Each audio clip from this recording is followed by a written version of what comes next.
Hi, this is Maurice LaMarche, and that name will mean nothing to you nor the sound of my voice, unless I become the brain from TV's Pinky and the Brain, or Calculon, the star of all my circuits from Futurama. Oh, he is a bottle, so from Futurama. Puny human, this is Morbo the newscaster. On tonight's news, you're listening to Still Toking with on the Dorkening Podcast Network. I will destroy you. Now I'm proving that this battle I am never losing. I'm choosing to ignore the cuts and bumps and bruises. What's happening, everybody? Welcome to another killer episode of Still Toking with. By now, you should know who I am.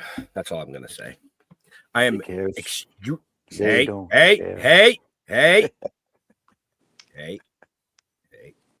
I have the power to mute the mic. I am actually really excited in a good way for tonight's show. Our guest has done so many things that we all love. I'm not going to steal anybody's thunder, but I am going to bring in the sparkly one, Mr. Jeffrey Mark.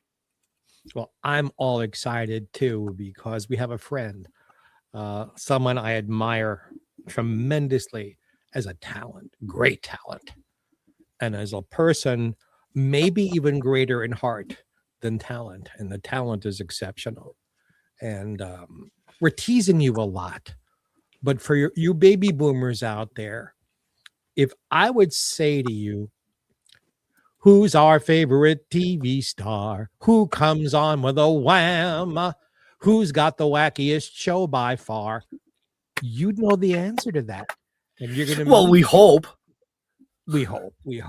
But in the meantime, let me bring in the third prong of our triumvirate, my friend Jeff Holman. Hey, happy Wednesday. Yes, this guy's done so much shit, it's unbelievable. But I'm still trying to figure out if it ends in EN, AN, or ER. I was a little confused about that, so, yeah, I'm looking forward to talking with Mr. Bob Bergan. Welcome to the show. Well, I will give you an answer on the name if you'd like. Please do. First of all, it's Bergan, not Bergen. That's number one. Well, I knew that. I know. Number two, my real name is Bob Berger. But when I went to join SAG, there was already a Bob Berger at SAG. And the lady with nails about 6 inches long is typing away. And she's like, uh-oh. I said, what's wrong? She goes, you can't use your name. Someone else has your name. And I said, what does that mean? She said, well, it means you need another name.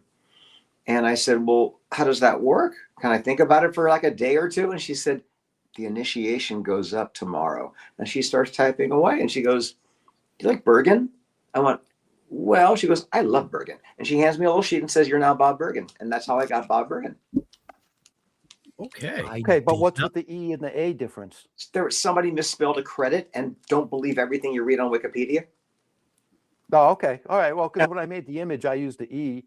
But when Ben made the description of you, he used the A. So I was a little confused. Yeah, it's credits are wrong. So whatever.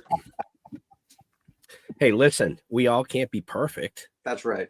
We got to mess up something somewhere, sometime. I just figure if they cash the check, I don't care what the name says. Right. That's right. As long as they sign the check. That's right. So, right.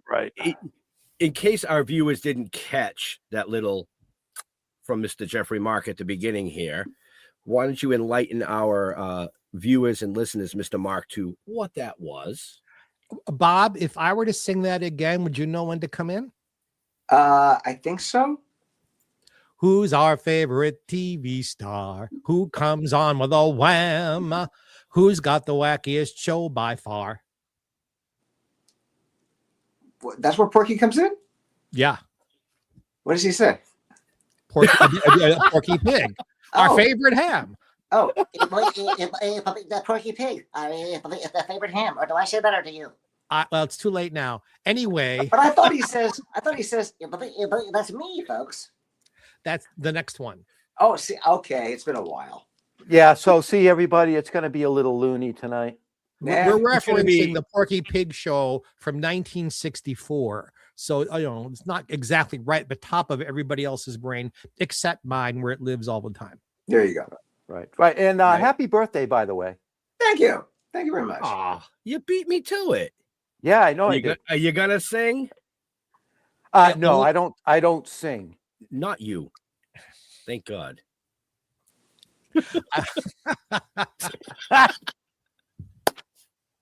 Bob, but I embarrass you? No, nothing embarrasses me. Well, yet. Yeah, well, Yeah, yes, yeah. I know plenty better. of I know time. better than that, but I won't embarrass you here. Happy birthday to you. Happy birthday to you. Happy birthday, dear Bob. Happy birthday to you. That's all, folks. Thank you, Jeffrey, my friend. I love you, my buddy. Back at you. So now that we've went loony already today, folks, let's get into some fun. Oh wait, we're already having fun, aren't we? We'll go from loony to merry. There we go. Well, Yeah. we can do that. I do want to. I want to start off by saying you've done some additional voices in a lot of films that my 3-year-old granddaughter just goes woo over, and one of those is Minions. Mhm. In Minions: The Rise of Gru. Mhm. The Emoji Movie, Ice Age: The Meltdown. I mean, wow. None of You which are I watch. Well, Did you say none of what you watched? Yeah, no, but I have watched Wreck-It Ralph. I have Okay. watched, I have gotta be watched, honest. Tangled and stuff But like that. I Yep. gotta be honest. I don't watch 90% of the stuff I've done. So, anybody who says I've watched your work, I'm like, well, that makes one of us. That makes one of us. Yeah. Right. And What's funny is I'm a fan of all those things too, and Bob was kind enough. We were having dinner together, and he called my stepdaughter to do Porky for the grandchildren. They knew the other stuff better Yeah. than they knew Porky. Yeah. It was my course. it was my 40-year-old stepdaughter who got all thrilled at Porky. The Right. grandchildren, it's the other stuff. Sure. Yeah. and Different and that's- generation. Yep. Yeah, well, that's why I brought that up, because people my age, your age, Mr. Holman's age, Porky Pig he's the man. Like Porky's the man. And you've also done Tweety and a few of the others. Mhm. Speedy Gonzalez, if I'm not mistaken. Yep. So we grew up loving that stuff. I mean, me and Jeff used to watch the Roadrunner and just for hours and laugh hysterically. Well, Oh. we were smoking some weed, I think. Yeah, my wife just yelled from the other room, "You were probably high." There you Yeah. go. Thanks. Well, that's what Looney Tunes was all about. Right, but moving forward to the newer generation, like Mr. Mark mentioned, Minions is huge. The Emoji Movie is huge. The Secret Life of Pets. I mean, those are all now style Yeah. movies. Yeah. So, Yeah. What did you do in Cars? I didn't see it, but I remember there were like pit stop characters who were changing tires during the big race, and I did one of those guys.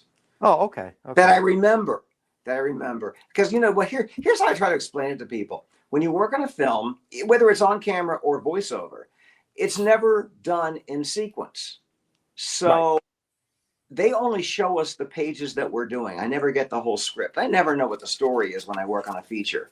So if I do see the film, that's how that fits in. Okay, that makes sense. Or, I would have played that so different if they'd shown me the whole script. Now I get the story. But the director didn't critique. He didn't adjust. So if they're happy, I'm happy. But no, I will tell you that it's when I do fan conventions, I always tell people, think of doing a character on an animated feature like a builder of a house. you might remember the finished product, but you don't remember every doorknob, every shingle, every window. But you remember you did the house. So I remember I did the film, but I may not. There's some films that I remember specific characters, like The Emperor's New Groove. I absolutely remember because it led to a sequel, and it led to 3 years on a series. So it just really depends on the job. So speaking of The Emperor's New Groove, that's one of the newer films that my granddaughter's been into. It's from my generation. It celebrated its 25th anniversary this year, so it's not even that new. But because of DVD and streaming, it's available 24/7. Right. And you know, with the Disney Channel, today, even even Debbie Does Dallas. I mean, it's all new. I didn't loop that one. It had something to do with my mic technique. I did the Jewish porn version of that film. Debbie Does Dishes. Oh, there we go.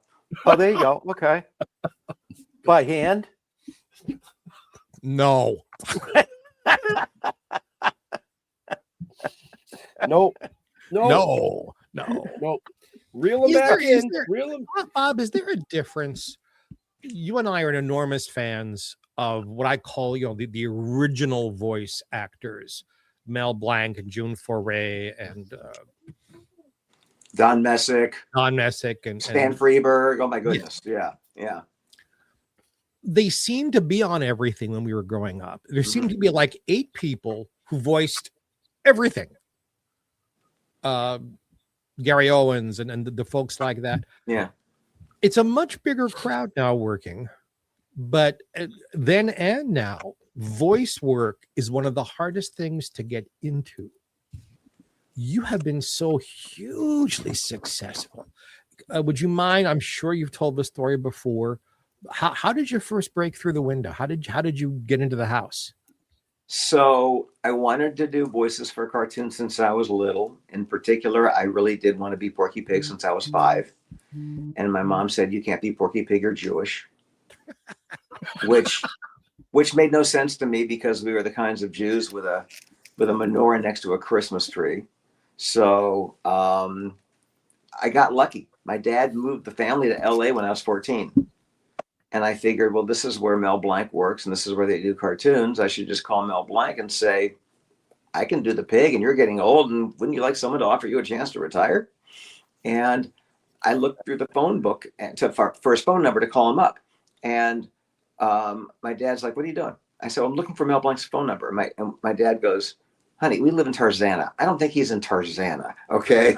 So my dad traveled from like Pasadena to Malibu. And, back in the old days, you could go to the post office and get a white page phone book.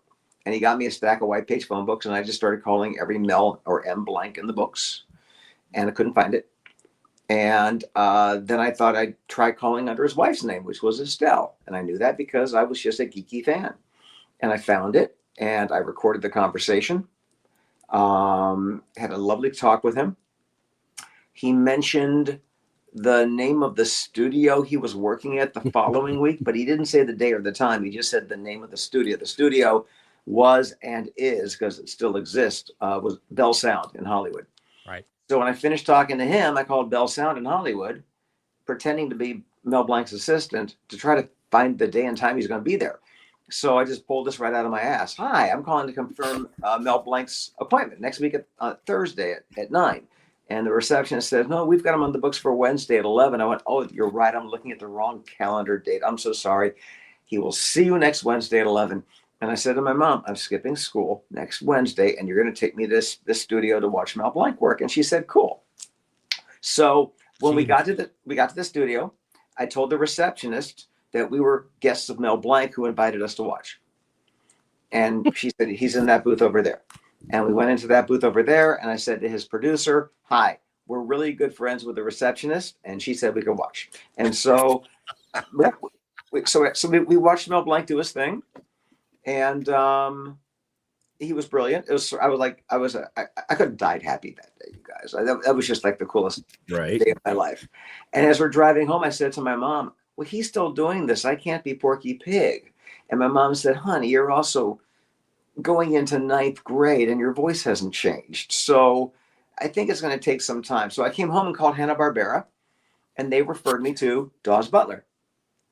And Dawes Butler had a class, but we lived in Tarzana. He lived in Beverly Hills. And I couldn't ask my parents to drive me to Dawes's workshop once a week, but I found a workshop in Studio City. And I studied with that particular teacher for several years. When I turned 16, got a driver's license. I started studying with Dawes. I studied with anybody that offered a class, acting for 2 years, improv for 3. And when I graduated high school, a friend of the family knew Casey Kasem and had him send me an autographed picture for my high school graduation. And I sent him a thank you note. Dear Mr. Kasem, thank you for the picture. P.S. I want your job. And and I included my phone number. And he called me up and he said, do you have a demo? No. He said, make me a homemade demo. Just do some voices on a cassette. And if I like it, I'll give it to my agent. So he liked it. And his agent was a guy named Don Pitts. Oh, sure. And Don was at the time at Cedars-Sinai in an oxygen tent. I don't even know what had happened to the poor guy, but he was not well. But Casey went to Cedars and played my little cassette through the plastic. And about 6 weeks later, Don calls me up and he says, you know, you're very talented. I'd like to represent you. And I said, well, mister, I don't know what that means, but as long as it's after 3 o'clock, because until June, I've got school still. And that's how I got my first agent. Don Pitts was the CAA of voiceover. He had Mel Blanc. He had June Foray. He had William Shatner. My first audition was with Orson Welles. I mean, the man was a rock star. And I literally, you guys, I lucked into this. I was trained. I was prepared. But I really got lucky right out of the gate. Oh, it sounds to me like your whole career started by practicing how to be a stalker. 100%. Oh my God. If people say, what does it take to make it in this business? I'm like, you got to lie, you got to stalk. Yeah, absolutely. Sure. Yeah, but I'm going to say to you what people have said to me when I say my career has been lucky. People saw the talent in you. They saw the ambition in you. Because without burning ambition, you don't go anywhere in our business. Agree. I don't care what it is that you want, whether it's show business or medicine. You've got to want it more than anybody else. Be willing to work harder than everybody else and get there early, stay late. And nice goes a very long way.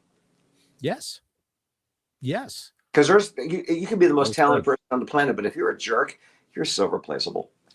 Right. Because you and I have been mentored by some of the most amazing people on the planet. Yeah. And it's not just because they were nice. It's because, forgive me for being egotistical, we were talented, we were burning with ambition, and we're both nice guys.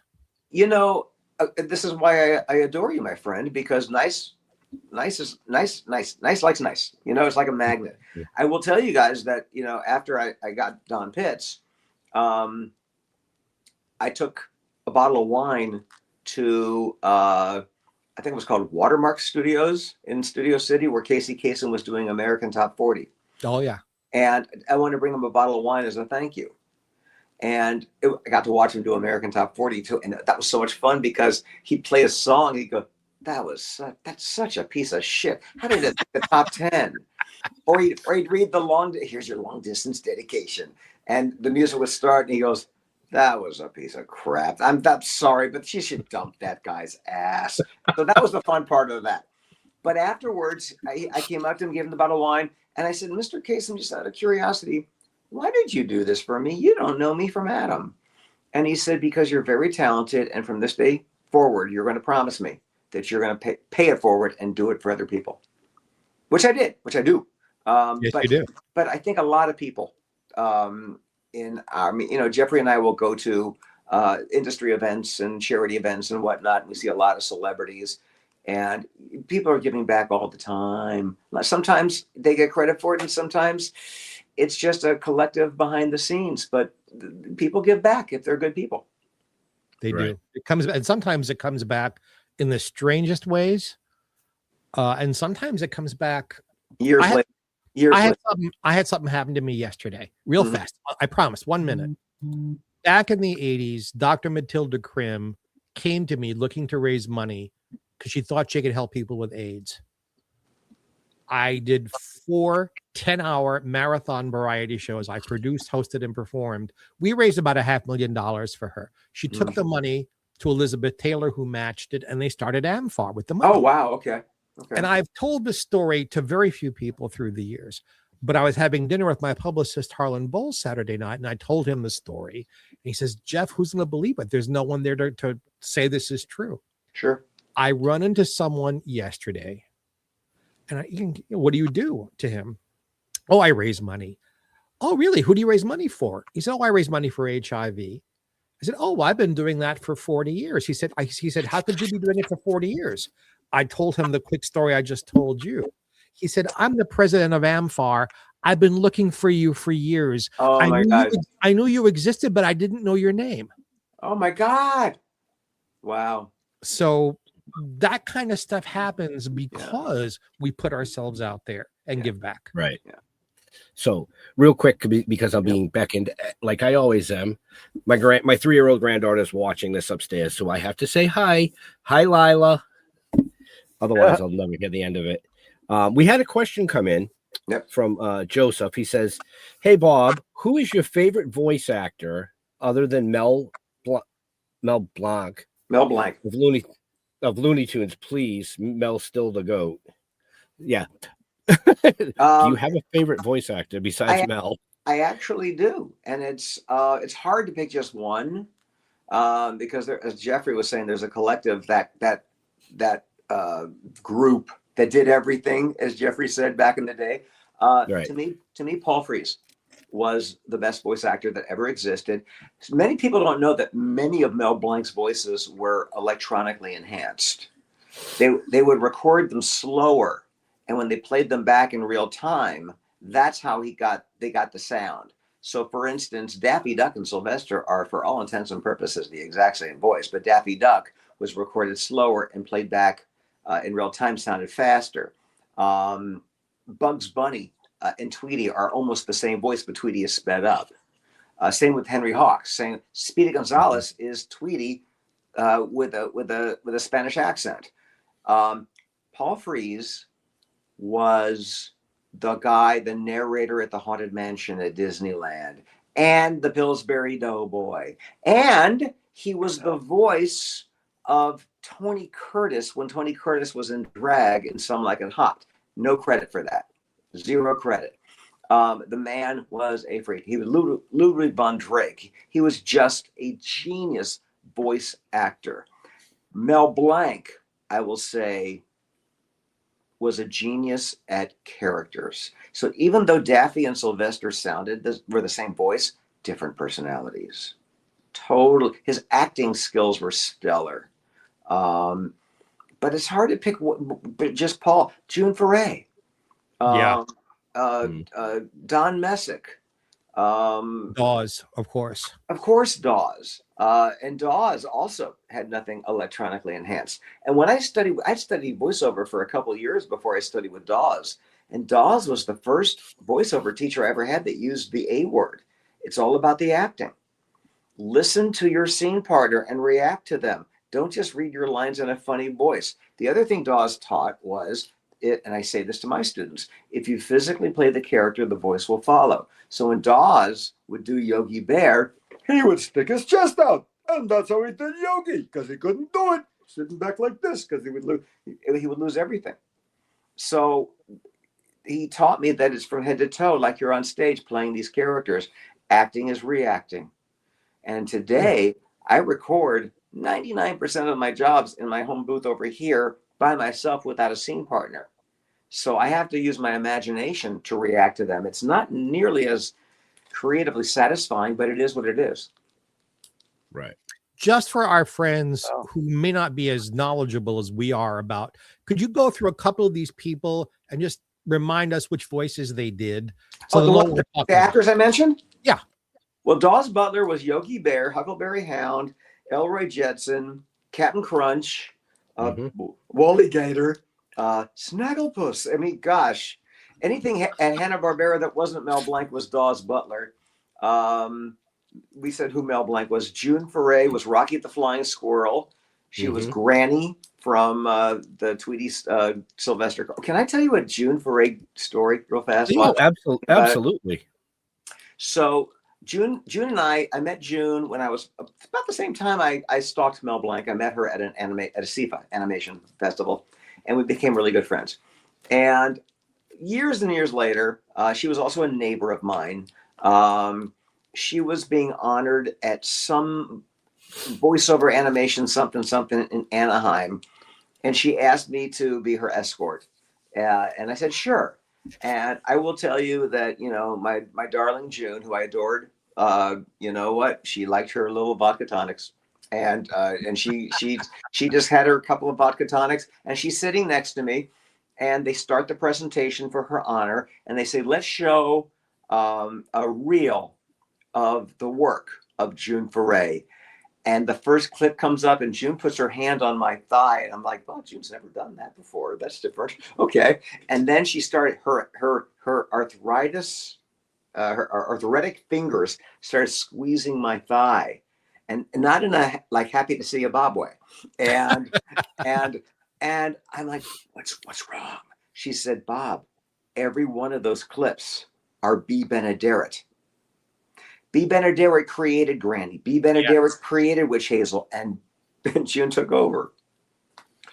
And every single clip, except for the Rocky the Flying Squirrels, but all the Warner Brothers stuff was B. Benaderet. And I said, June, you can't say anything when you go on stage. You just have to be gracious. And she goes, like hell, I will. And I had to walk her on stage because she was a little fragile. She had to hold on to my arm, and I'm walking on stage, and I'm thinking to myself, vodka tonic kick in, vodka tonic kick in. And she got up on stage, and with a standing ovation, she started crying, and she just took in the love and never said a single word. And I sat down and I finished her vodka tonic. You and I lucky to know these people. You much better than I. Yeah.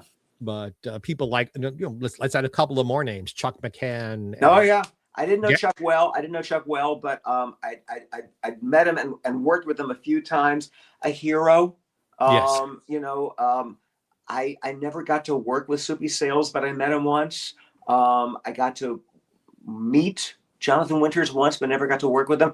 I know Johnny well. Oh, did you? I knew Gary Owens very well. I got into radio because of Gary. Gary took me out to dinner, and literally, you have a show. I mean, it wasn't a question. You have a show on KRLA. When do you want to start? Well, I will tell you a Gary Owens story. I was a volunteer Big Brother for Jewish Big Brothers for 2 kids for about 25 years. Thank you. And you're welcome. And I took my little brother to lunch at Jerry's Deli in Studio City, and we're in the parking lot, and I hear the voice, and I look over, and there's Gary Owens. And my little brother, Ryan, I said, this is my friend Gary Owens. He kind of does what I do. And Ryan looks at Gary and says, why is your hair purple? Because Gary Owens' hair was dyed so black it was purple. Yeah. And I put my hand over Ryan's mouth. I said, Ryan? And Gary goes, no, Ryan, that's a very, very astute question. My hair is purple, so smart young men like you can tell me my hair is purple. Thank you. I mean, he was just delightful. He was just a very warm, sweet, he and his wife. I missed them both. They were terrific people. And very, very good friends to me. Oh, yeah, yeah. I remember growing up as a kid watching all of that stuff. And then, I mean, you took over Porky Pig in what, 1990? Was it 90? Yeah, that was my first job. Yeah, 1990. Yeah. Right. 30. So that's 36 years. Damn. Mm-hmm. But I'd been in the business since 1982. Right. And I was lucky. Look, I was a kid growing up in the Midwest. I kind of wanted to play one character. I didn't tell my parents I want to be an actor. I want to play one character. What were the odds that I'd get to LA and I'd be trained and well represented and working at a time that, and Warner Brothers, and I talked to Warner Brothers about this. They weren't prepared for this. They didn't want to face the inevitable that someday they're going to have to replace this genius. And they had to. Mel Blanc, when he wasn't that sick yet, but they were already in the works on the show called Tiny Toon Adventures. Yeah. And the plan was to have the classic characters and the new characters. So if the new characters didn't make it with fans, they would just make a Bugs Bunny show. And he passed away. And they were like, what do we do? What do we do? God bless Andrea Romano. Andrea Romano is a gem of a person. Yes. And a gem of she started out as an actress, then she was an agent, and then she was in casting at Hanna-Barbera, and then Warner Brothers grabbed her. She was responsible for finding, Dawes passed away in 87, 2 years before Mel. So she was responsible for finding replacements for Dawes, and she was responsible for finding, for that first job, replacements for Mel. None of us come close to Mel's genius. None of us that do these voices. And there have been many. There's a rotating group of actors who've done these over the years. None of us are him. Nobody will be. But, the characters, I did a presentation at the TV Academy a few years ago called But the Characters Live On. And it was about the next generation of actors who take over for classic characters. But it wasn't just cartoons. I had Mallory Lewis there with Lamb Chop. Yes. And because, all characters are evergreen, but the artists behind them, they're gonna change. A fast Mallory story. Okay. I was taken to see her and to meet her. Mm-hmm. In fact, a bunch of us from the Army's Army went to see her perform. And she does Lamb Chop. Honestly, you almost cannot tell it's not Sherry's. Unbelievable. But the material is different because Mallory believes Lamb Chop has to be more adult to work. Yeah. And I was taken to meet her, and Lamb Chop offered me a blowjob. Yes. Well, you know what? Sherry was like that too. I did a charity event. It was a children's charity, but there was a wine reception beforehand, and I had been schmoozing with Sherry, who was just, who she reminded me of, Jeffrey? She reminded me very much of Florence Henderson in the fact that she was bawdy as hell. Yeah. She was a broad in the best sense of the word. But I said, Sherry, they're serving lamb chops tonight. And she said, thank you for giving me my act tonight. and it was all, lamb chop was all about, scram folks, it's the Holocaust. It was hysterical. And it was really, really, really not for kids, but it was great. And Mallory, you're right. I rarely have I seen somebody who was so close to the original.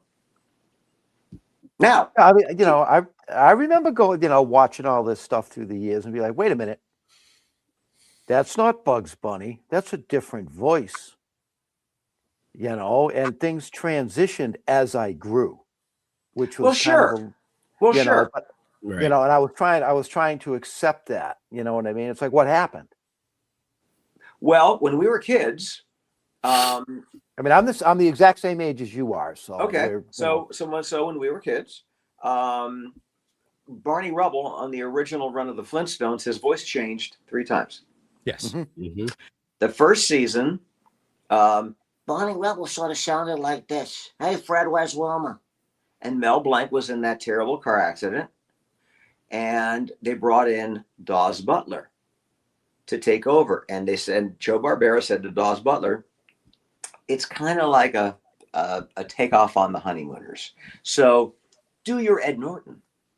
Because he couldn't do the voice that Mel did for Barney. He couldn't get there. So Joe said, do your Ed Norton from the Honeymooners. And Dawes said, well, there's a problem with that. Joe Barbera said, what's the problem? That's my Yogi Bear. Because Yogi Bear is Ed Norton. So he just pitched him up a little bit to get that second Barney Rubble. Mel Blanc came out of his coma, had a pay-or-play contract, which meant that no matter how long the show runs, he gets paid for it, whether he voiced it or not. And he was in a full body cast.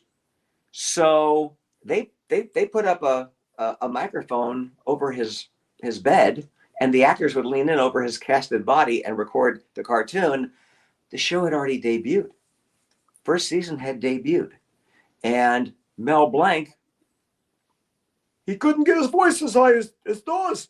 So he did Barney Rubble like this, and he kept it down here, and he sort of made it his own, and he added the. So he chipped it 3 times. Now, there was no social media back then. Can you imagine Barney Rubble's changed 3 times? The fans going crazy and let's cancel the Flintstones. Barney Rubble's voice changed. I mean, it would be it would be nuts. It would be a mess. Right. God, there were times in our business called show that there was no social media. And what was amazing Yeah. with Mel is that he got cast. He was starring in 2 series, nighttime network series, because the Bugs Bunny show debuted the same time as the Flintstones. Yeah. Both on ABC. Yeah. And Yeah. And you know, Bugs Bunny show was wraparounds, but original wraparounds and really cool. And if you hunt for it, you can find a lot, like on YouTube, some of the older with the commercial endorsements, and it's black and white. It's really kind of cool to see that stuff. Tang. There It's you go.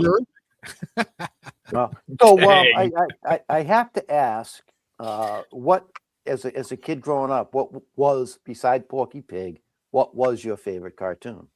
Loved the old black and white Fleischer Popeye cartoons. Nice. Hated it when the 1960 limited animation. Oh, that was awful. It was not only was it awful, but it was produced by the same people that worked for Fleischer in the 30s. So, but it was terrible. I liked Speed Racer, and I didn't even know it was anime. No. I just liked Speed Racer. Yeah, I didn't know it was anime. I didn't even know anime existed. I didn't at know what that point. anime was. Yeah, I didn't know. I just knew that for some reason, the cadence of the show was weird because he would talk like this a mile a minute, but he had to match the mouth flaps. But I just thought that was Speed Racer. I Right. loved Rocky and Bullwinkle, but I was too young to understand that it was a satire of the Cold War. I didn't know what a warm war was. So I just thought it was a funny moose and squirrel. I liked, I was like 5 or 6 when Scooby-Doo, Where Are You debuted. It's really, Scooby-Doo. you know what's really interesting is that, you know, people today look back at Scooby-Doo and the Funky Phantom and all those Hanna-Barbera shows as classics, but when they debuted, they were like, "Ooh, it's terrible. It's limited animation. It's kiddie stuff." It's so interesting how generations later, yesterday's crap is today's classic. Right. Going in a little different direction. And you said I couldn't embarrass you. I'm going to embarrass you. All right. You are a very handsome man. Have you ever said, why aren't I working on live action stuff? Because you photograph beautifully and you're just gorgeous. Well, God, I wish you were in casting. I did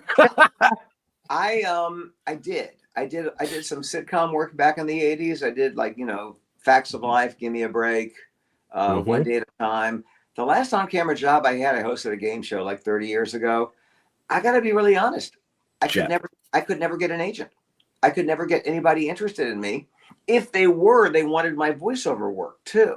And I'm like, you don't do voiceover.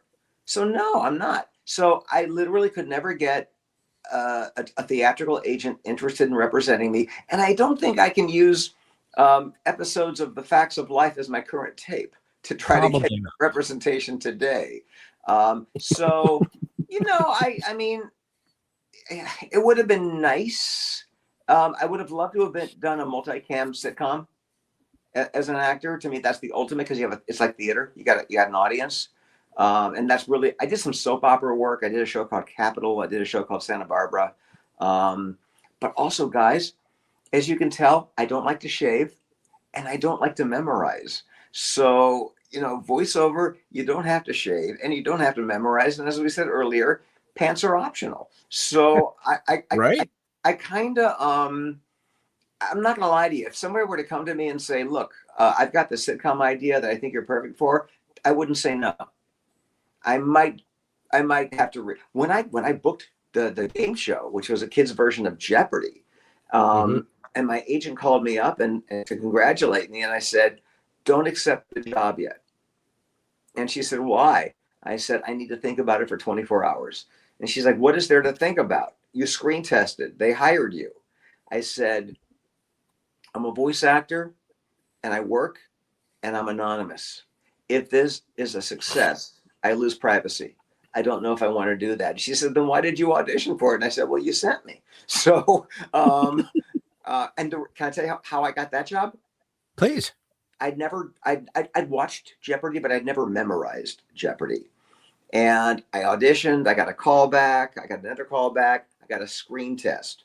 My screen test was running an episode of Jeopardy on the set of Jeopardy with Johnny Gilbert as my announcer, and the 3 contestants were 3 children of Sony executives.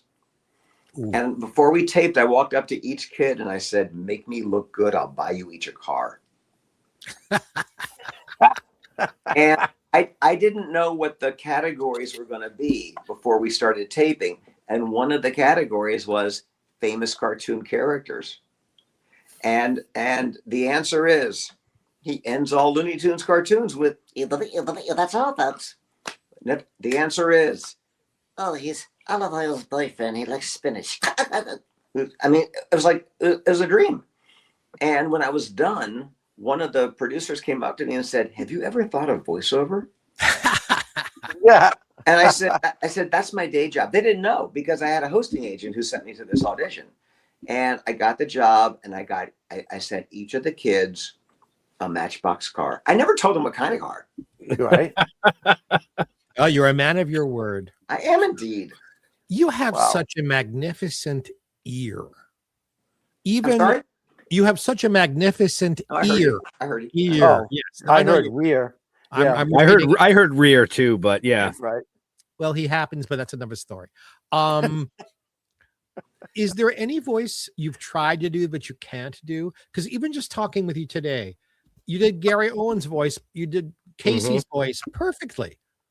Well, I thank you very much. I wouldn't say perfectly. You're not comparing them side to side, but I do I can do an essence of. Yeah, I passed on Yosemite Sam.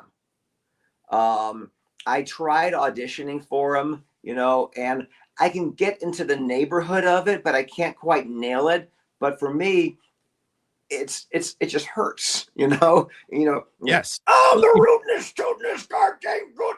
And after one sentence, there's blood. Okay. So I'm like, I don't need to do that one. It was very hard for Mel to do that one. Mel had in his contract that he would do it on a Friday. Yeah. And so did Maurice LaMarche when he was doing Yosemite Sam would do it on a Friday. Yeah. But I pass on auditions all the time. I pass on a lot of games that look throaty. If there's a lot of screaming, I won't do a game that has excessive violence. Not that I'm a prude. Ask my friend Jeffrey. No, I'm not at all a prude. But I also don't. No, he's not. No, he's not. But I don't need to lend my name to content that if I had kids, I wouldn't want them to play. So I don't need to do that. Right. I'm really bad at accents and dialects. If they're looking for authentic, I suck. And I could try and study, but I don't want to. I'm 62. There's other things I do, and I don't want to spend time learning how to do that. But amen to that. Well, I will tell you that Right. I'll get an audition, and I'll look at the specs, and I'm like, I can't do what they're asking. So I'll just pretend like I didn't read the specs and make it my own. And that's what I think most actors should do, no matter what the audition is, be it voiceover or on camera. The actor that walks in and makes it their own. This is why when an actor auditions for something, then they see it on the air and they're like, that's not what they were asking for. I could have done that if they'd asked me for it. But some actor took a risk, took a chance. Some actor said, I'm going to win the room. I'm going to win them, whether I book it or not, if I do it my way. And if you don't book it, today's audition is really an insurance policy for something else. They can only pick one person. But if they like you, be it the casting director, the network, the showrunner, you're going to be remembered the next time you're right for something. Absolutely. Well said. Well said. So Right, we so know that. I had a question for you. Have you developed your own character? Not a character that somebody wanted you to voice. The majority of what I do is from scratch. It's just not memorable. you know. So like Bucky the Squirrel from The Emperor's New Groove. I'll tell you how I got that. But I think I've told it before, but I'll tell it again. I just got called to go to Disney to play a squirrel. Okay. I didn't audition for a squirrel. I just got called to do a squirrel. And Squirrel. but well, yeah, exactly. That's up. Squirrel. Very good. Very good. And I get to the stage at Disney, and the director is a guy named Mark Dindal, who tells me there's a character named Kronk who speaks squirrel, and the squirrel chatters and Kronk translates. And I'm looking at the script, and the Kronk says squeak, squeak, and squeak, squeak. And I said, "You want me to say squeak, squeak, and squeak, squeak?" And he goes, "No, I need you to go create a language and a voice for this character." I said, "Can I take about 5 minutes to think about it?" And he said, "Sure." So for your viewers who've never been to Disney, there are areas that look very much like a park. Green grass, park benches, whatever. And I'm sitting on the park bench, and I'm thinking squeak, squeak, and squeak, squeak. And I kid you not, guys, a little squirrel came running down a tree, came up to me, and he got up on his hind legs, and he looked at me, and he goes, and went, "Thank you." And I went back into the stage, and I said, "How about?" And Mark goes, "Oh yeah, that'll work." Now, does the squirrel get residuals? You bet he does. Are you talking about the one? I talking about the one? Yeah, I was gonna say, he gave him a couple of nuts, right? Oh no, but no. Here's the deal. Every time I work at Disney, I always see a squirrel, and I always say thank you. And I know it's probably a great grand squirrel, but I just maybe he was animatronic. I don't know, but I'm grateful to that little squirrel. That's great. Do you enjoy teaching as much as you enjoyed learning? Sure. Oh, I love teaching. Yeah. Yeah. Talk about your teaching career a little bit, please, for the aspiring people out there. Been teaching. Next year will be 40 years. Didn't ever want to do it. Fell into it. Love every second of it. I never did this virtual teaching thing because I thought you can't do it justice. And I had so many people asking because they don't live in LA. "Hey, would you just teach me on Zoom?" And I'm like, it's like picking your nose wearing a glove. You might get in there, but it's not very satisfying. I don't think I'm going to be good at this. And then COVID hit, and I had a 4-year wait list for my workshop in Los Angeles. And all my students were like, "Well, can we at least do something over Zoom?" I'm like, "Okay, I'll do it."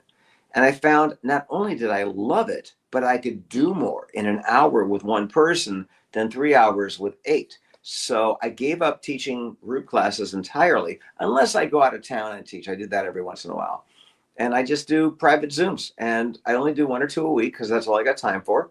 And I love it. I love, when you're a teacher and you find that person with the it factor, whether it's voiceover or dance or opera, whatever it is, and you're just sitting there and you're going, "I'm in the presence of greatness." And it's just, and you can't tell them that because you don't want them to stop trying. Right. You don't want them to take it for granted. But man, I've had students over the years where I'm thinking, I can't wait to do a show with them. And I have, each and every one. You've mentioned your age inadvertently, but you've got the body of a 30-year-old. How do you stay in such great shape? Oh, you're lovely. Well, I will tell you that the men in my family historically look gorgeous until 65, and then it's downhill. I mean, every single one. So I thought you were going to say you chase squirrels. I know, right? Well, we already knew that. Yeah, I mean, I'm not. I mean, if you don't tuck your shirt, it covers up all kinds of wonderful bumps.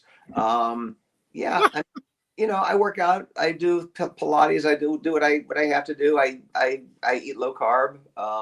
But I will tell you guys, man, after about 58, everything I was doing right wasn't right enough. So it's hard. Hi, who is this? Can you say hi? Hi. You want to hear? Hi. Hi. What's your name? He said, "What's your name?" Tell me your name. Go ahead. Okay. Come on. What's your name? Tell him. Now she got shy. Yeah, I know. You know why? Because it's very strange to hear that coming out of a human being. I get that. Hi. Oh, I still do that. Yeah, because now I'm talking like a person. What's So your name? I'll do Porky Pig for little kids, and they'll be like, "Work on it." I'm like, "Okay, I will." Really? Yeah, Thank you. nice try, dude. Yeah. What a Wow. pun, huh? You gonna tell me? Are you gonna tell me a name or no? Yeah. Go ahead. No. What's your name? Hi, no. Nice to meet you. I'm Bob. Yeah. Yeah. You're Rose. Yeah. Okay. Lila Rose. Yes. Oh. So the show's about him now.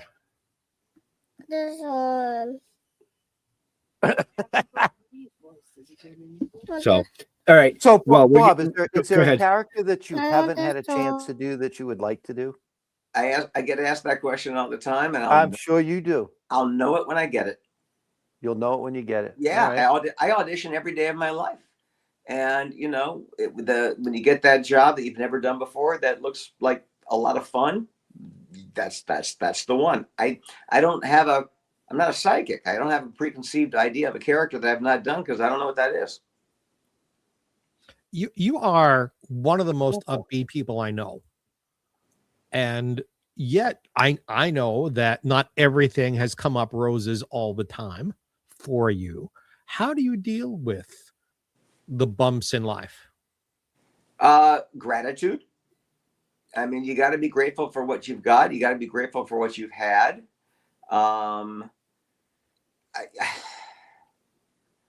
It's called life, you know. Everybody's got bumps in the road, and I think one of the detriments of social media is that it's become the world's biggest group therapy gripe, and all people do is complain about everything. And I feel sorry for kids who are looking at social media because the narrative is our past was horrible, our present is terrible, our future is bleak, and who wouldn't be depressed? I've been very, very, very, listen, it's not been all roses. I've had strikes. I've had shows canceled. You get replaced. I mean, shit happens. But how can I complain that for 36 years, I've been the predominant voice of a character I've wanted to play since I was 5 years old? That ain't bad. So right. I just, I don't wear my emotions on my sleeve. I never did. I just see people complaining about things that aren't complain worthy. And I'm like, man, you're letting this thing called life pass you by. You know, as a proper gay man, I'm a huge fan of Auntie Mame. Okay? Life is a banquet, and most poor sons of bitches are starving to death. Absolutely. Right? Absolutely. Well said. Well said. Yeah. Yep. So I'm going to ask my question now because everybody kept going. We know you love playing Porky Pig. Yes. But of all the other voices that you've had the pleasure of doing, is there another that really is just near and dear to you? A lot of things that probably you guys never saw, never heard of, aren't popular, weren't ratings successful. I did this movie called Spirited Away where I played this really creepy ghost named No Face that anime fans know. It was just a genius. Miyazaki was the director, a genius animated piece. Back in the 80s, I did for one season, they did an animated version of Fraggle Rock. Yes, they did. And between working for the Hensons and John Semper and Cynthia Friedlop, who were the writer-producers, and the cast of actors who became friends, Townsend Coleman, Rob Paulson, Mona Marshall, Patty Paris, John Stevenson. John Stevenson was Mr. Slate on the Flintstones. He was also the original announcer on I Love Lucy. Yes, he was. And how would you know that about Lucy? Come on. By the way, you can't see it. You can't see behind me, but you're on my bookshelf. I don't know if you can see that, but I've got Mel Blanc's autobiography. I've got my buddy Just Outside the Spotlight. I've got That's Not All Folks by Mel Blanc, and I got the Lucy book by Jeffrey Mark. By Jeffrey Mark, yeah. So Jeffrey Mark is in my office. John Stevenson, every session I'd say, I'm Fred Flintstone. Fire me, Flintstone. No, I mean, I just had to do that every session. At the 50th anniversary of I Love Lucy, there was this gigantic party thrown, Right. and John was there, Mm-hmm. and he could never live down one of the pieces of copy they gave him to say on one of the shows, and it ran for a few weeks. Mm-hmm. Do you inhale? Well, we think you do, and if you do, you got to smoke. Philip Morris. He said, I've got this body of work that appeals to children. The last thing I want to be remembered for is, do you inhale? Oh, that's hysterical. So, question for you. So, who was the announcer after him through, like, Here's Lucy? Roy Rowan did all the rest of it. Did he also do Life with Lucy? No, Roy was gone already by that I thought so. But the Lucy show, Here's Lucy, the Lucy specials. Right. And then a whole bunch of other things that weren't Lucy. Roy worked all the time. Oh, I know that. But his voice is so associated with, and I don't know if he did. So did John do the original animated openings, and he did the syndicated Heart? What they did, John did the original openings. Jerry Hausner did some of the original. Jerry openings. Hausner, no kidding. Yeah, and what they did when they put the show, so I Love Lucy was, for those of you who are wondering what the hell we're talking about, was first on the air. Philip Morris was the sponsor, and they had special animated openings for it. And these men we're talking about were the announcers. When the show left the United States and was no longer, like in Canada, being sponsored by Philip Morris, they did that Heart opening that we all know and love. And retroactively, Roy went in and did most of the stuff. You can still hear the other two guys sometimes. Mm-hmm. Season 2 forward, it's all Roy Rowan, who, another really handsome guy who did great voices and should have had a bigger career as an actor. But well, he did the occasional cigarette ads along with Desi and Lucy on camera. He did. And he got the job because he did an episode playing an announcer. Yeah. And they liked him so much they hired him. Right. We geek out like this all the time when we're together. We do. It's great. It's great. We are getting close to time. So, Mr. Holman, any last questions for this amazing gentleman? Yeah. I have at least one. There might be 5. But do you cook your own food, or do you prefer to have somebody cook it for you? Like my chef. No, I cook. I love to cook, and I do most of the cooking in the house. So my husband and I eat keto. We eat low carb. So yesterday I made mint chocolate chip ice cream. I made thin mint Girl Scout cookies. I make bread. I bake and cook all the time. And I like bacon. You like tell baking or bacon? Bacon. Okay. All right. So you do like to cook. That's cool. I do. All right. Okay. Nice. You kind of answered my second question already, because you do like rodents.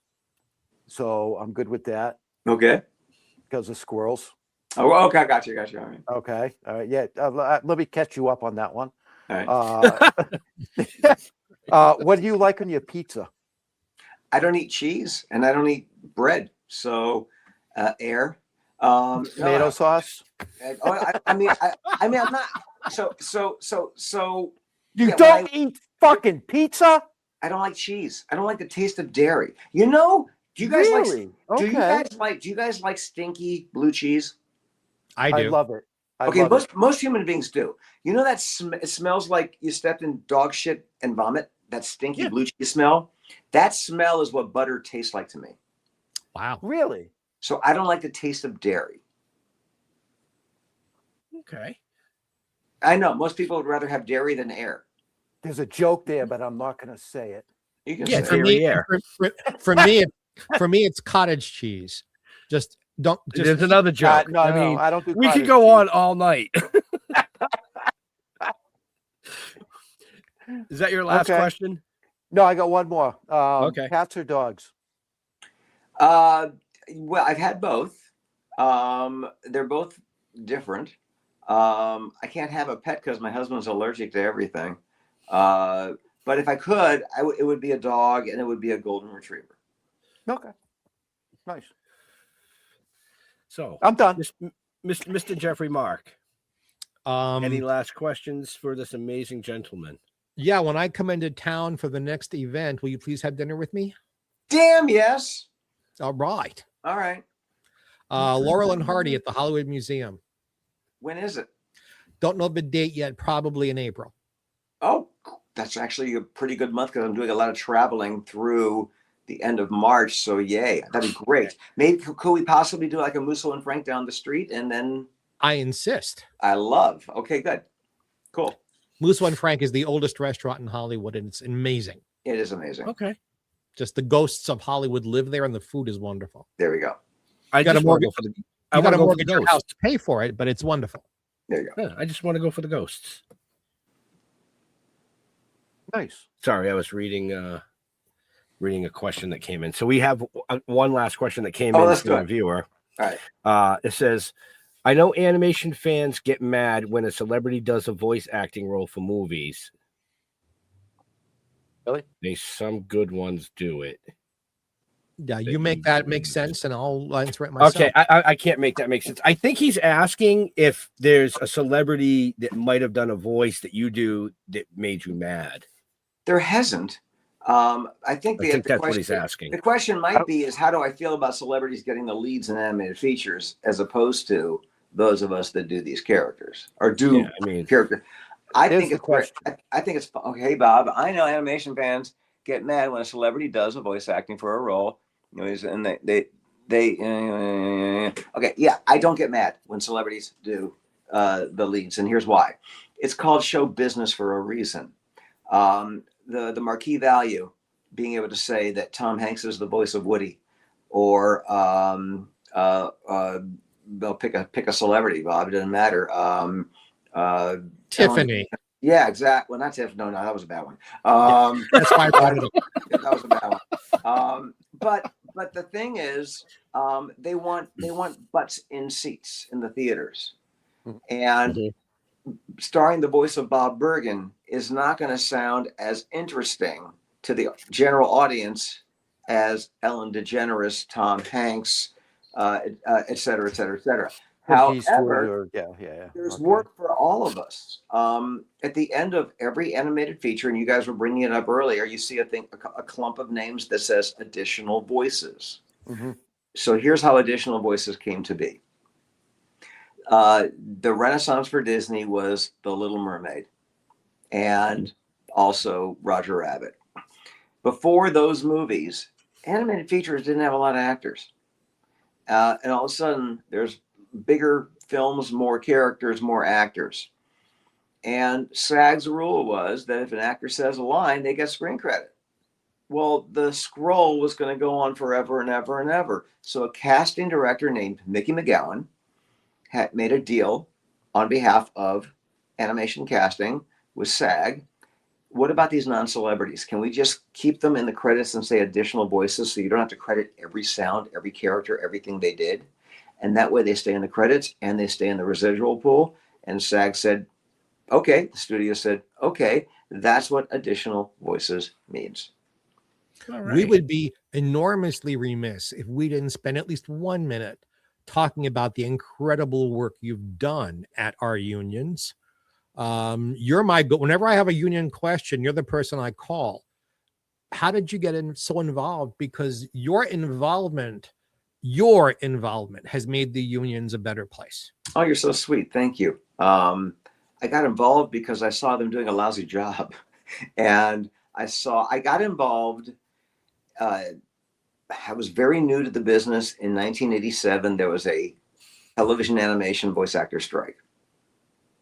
And I was on that picket line, and I met a lot of actors, and I learned a lot about the business.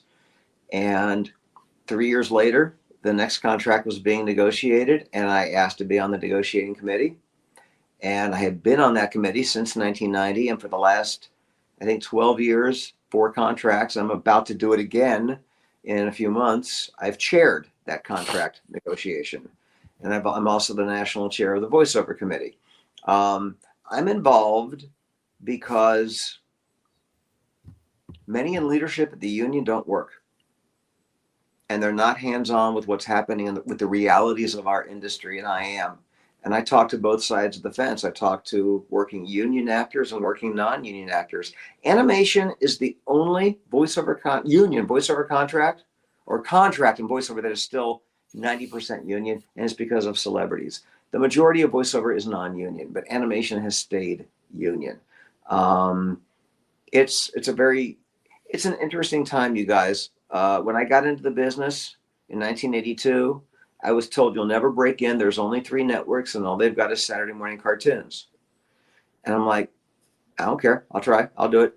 And I did it. Today, we've got several 24/7 networks dedicated to animation. We've got streaming animation.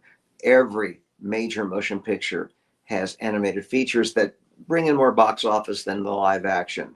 We've got games. Never have there been more opportunities for a voice actor to work in animation. And because it stayed union, and everybody I know, or everybody who can reach me, I will go fight for them at the union. I'll fight for your residual this late. I will fight for your contract. I will get you in touch with the right people at the union. When you live in Poughkeepsie and you're having an issue with a commercial contract that's union, who are you going to go to? So that's actually one of the things I like about social media is I've made myself extremely available to people, but people did that for me too. So I'm just kind of, mirroring what was done for me. Get forward. I don't know what's going to happen with our union guys. AI is a problem. Huge problem. Non-union. That's a whole show in itself. It is indeed. I'm asked all the time if AI advances to the point where they could take Mel Blanc's old recordings and generate brand new cartoons with his voice through AI, how would you feel about it? And my answer really is, who better than Mel Blanc to do Looney Tunes? If I ran Warner Brothers and they were flawless, indistinguishable, hell, you bet. And I would look back and say that was 36 great years. You can't stop the tide that is technology. I don't know if that's going to happen in my lifetime, but I bet it will happen. Well said. Well said. Yep, faster than we think, I believe. Right. Yeah. So I generally don't ask a question at the end. I let everybody do their thing and then I wrap the show. But I do want to ask, what is something that you geek out about? Like something that nobody knows. Do you collect like shoes? Something, I collect life masks of artists that I admire. So up there you will see Anthony Hopkins, Hitchcock. You'll see Nicholson. I just recently purchased Jerry Lewis and De Niro. Don't judge me on my Jerry Lewis. I think he was a genius. I've got Brando. I've got Caddy. Oh yeah. Oh, absolutely. Paul McCartney, Ringo Starr, Bob Hope, Robin Williams. So that's something I geek out about. On TV, I love reality. I love The Amazing Race. I love Real Housewives of Beverly Hills. Really? Yeah. I'll tell Andy how much you're a big fan. Andy, do you know Andy? Yeah. Andy and I went to Camp Nebagaman. Wow. Yeah. Camp Nebagaman? Camp Nebagaman. Camp Nebagaman. Yeah. In Wisconsin. Yeah, I'm a TV geek. I've got my TV is on 24/7, or at least when I'm in my office, and it's more often than not classic TV, catchy comedy. Watch I Love Lucy, Here's Lucy, There's Lucy, Everywhere Lucy, whatever Lucy's on. Yeah, I'm a TV fanatic. I also am a voracious reader. I love memoirs. And I'm a foodie. Do you believe in aliens? I believe that it would be ignorant to think that they don't exist. But thank you for that. But I'm a tough person when it comes to believing. I believe they probably do, but I don't know. I don't know. So there you have it, folks. That I- hour Straight out just of flew the mouth by. of Bob. I do believe in Martians. Good So, one. so Bob, So yes. where do you like interacting with your fans on social medias? Do you I'm have so- a Yeah, I'm so easy to find. I'm on Facebook. I'm on Twitter. I'm on Instagram. I answer emails every single day. Bob@bobbergan.com.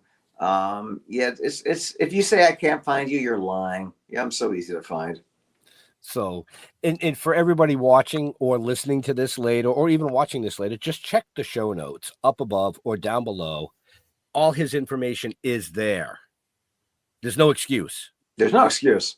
No excuse. Mr. Jeffrey Mark. Same question. A wonderful show.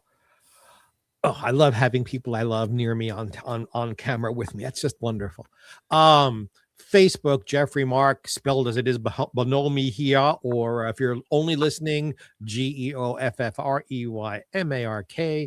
On Instagram, Jeffrey Mark Showbiz, all one long word. And I also spend a great deal of time answering you guys who reach out to me, so please do. And if you haven't quite gotten enough of me, we have another show. Jeffrey Mark Plays Ella, GPE, every week. Comes out around brunch time on Sundays. I play the music of Ella Fitzgerald on a theme, and then I talk about it and tell you all the insider details about the music and the songs and the albums, and of course, Ella. And Ben is my producer, and Jeff sprinkles his love all over it. So the three of us are there, even if all three of us aren't there. So, Bob, I just love you. I got you, buddy. Jeffrey. Oh, I'm up. You're up. Scooby Doo. Where Thank are you, you? Bob. Huh? Yeah, you said Oh, Scooby Doo. I said, where are get you? it. Yeah, I get it. yeah. Yeah, Bob, thank you. You brought me back a few years talking about all this stuff, which was pretty cool. You're a very, very talented individual, and it has been an absolute pleasure and an honor. All right, with that bullshit aside, go to stilltoken.com, Token with the Dead on Facebook. You can Google Jeff. Good luck with that. Wow, that was a quick one for you. Well, yeah, So- I mean, I'm still trying to fucking pack to get on a flight at fucking whatever god awful time tomorrow morning. Oh, anyway, You know, I got to check my underwear. I usually have to throw a couple of extras in there, you know. well, yeah, but you're going to Being my Palm age. Springs, so you're going to need like 5 extra because it's 103. Anyway, we do want to thank Bob for taking time out of his busy schedule to spend some time with us and hopefully entertain you like he has entertained us for many years.